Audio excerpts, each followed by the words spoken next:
Evil 320. So we have just opened up the caravan door and pretty pleased to see that everything pretty much remained in one piece. Let's see if I can do that. Hey, look, everything is pretty good.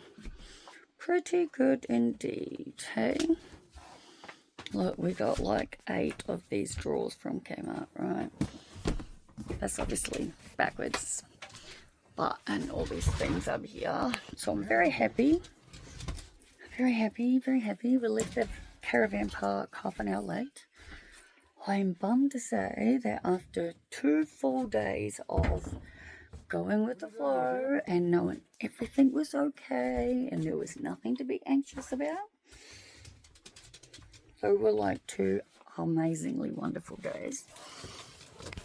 It was completely different to any normal day. Oh, what a feeling it was to be not anxious. Not even really once. That was wonderful. Well, that was yesterday 100%, and maybe say 95% the day before.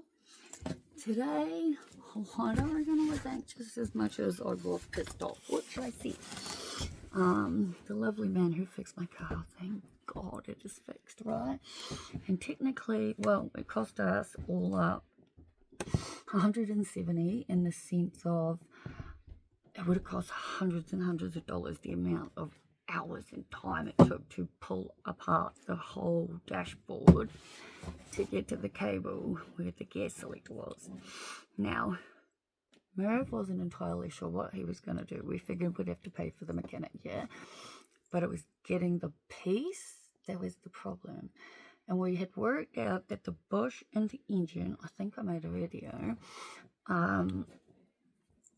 had disintegrated, and we replaced it and it was perfect, but it still wasn't working. And so Merv had called back to say he needed to replace the bush at the other end inside the car. But at that point the car was still intact, yeah, so there was a little bit of a miscommunication and it resulted in that piece that came down not fitting the car, right? Thankfully, like, this amazing neighbor at the caravan park, like, he's fucking amazing, right, for what he did for us, yeah. And anyway, they were able to call, because by this point, obviously, the car is in pieces, and you could see the part where the cable shifter had to connect to it. And, like, the thing had arrived with this, like, A4 sort of, like, fold-out paper.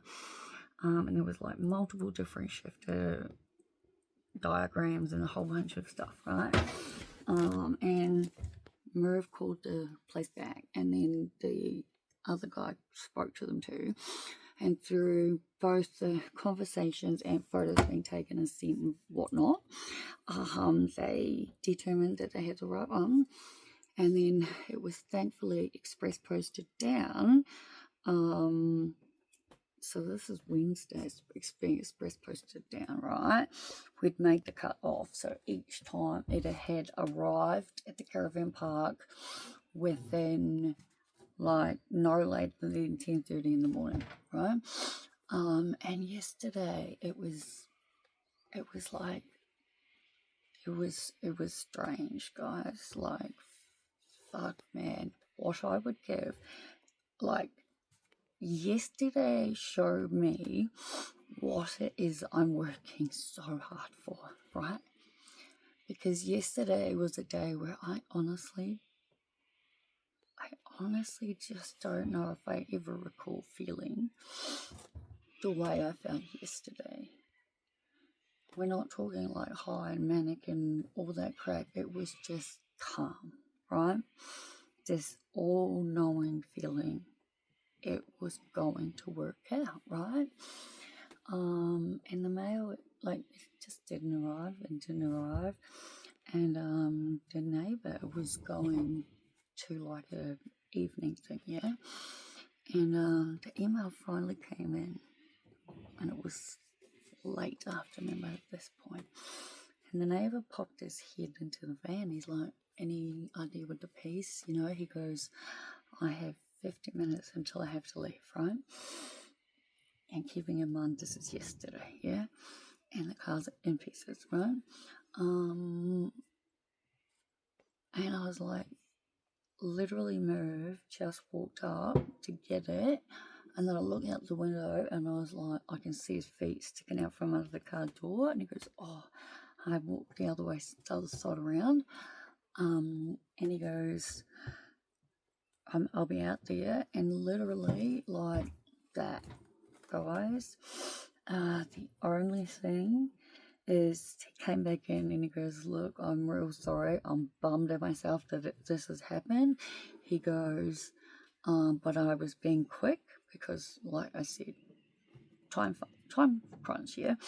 And one little piece of like trim has been left out, which involves like the silver, whatever, you know, etching to be popped out for it to be put in before it goes back in. Sounds simple.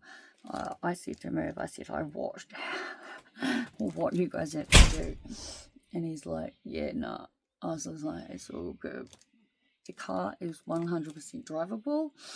It's like leggable. It's literally like, it's fashion. It's the trim part that, you know, hides the inside of stuff. The only thing not working, and my instinct told me to check, right? Way before I knew we were going to be getting in the car to go, my instinct told me to check the connection for the phone charger, right? So the phone charger through the lighter socket, and it didn't work. So I tried a few different variations and a couple of different chords, and I was like, it's definitely none of this. It's the power that was there is no longer. Thankfully, right behind the console is another lighter socket, and Merv has this like really stretchy I don't know, cable, but it's connected to like a thing this big, and it's got two like USB slots and then two extra cigarette lighters, so like, you know, make it more, and that worked. And because of the size and the stretchiness, it reached. And anyway, this place is fucking amazing. Like, I honestly feel like my dreams have literally come true. Like, that's because they've come true.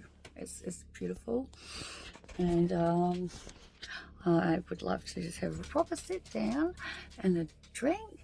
I'm thinking a chai would be good. If you can't tell already, my mouth is drying up. The new medication I'm on. First side effect symptom at the top of the list, dry mouth. So, anyway, oh, their dog's just come on in, just gotta, anyway, lots to do, people, but I just wanted to say I'm so happy with how everything is looking. It's all exactly how it was when we started driving. Later.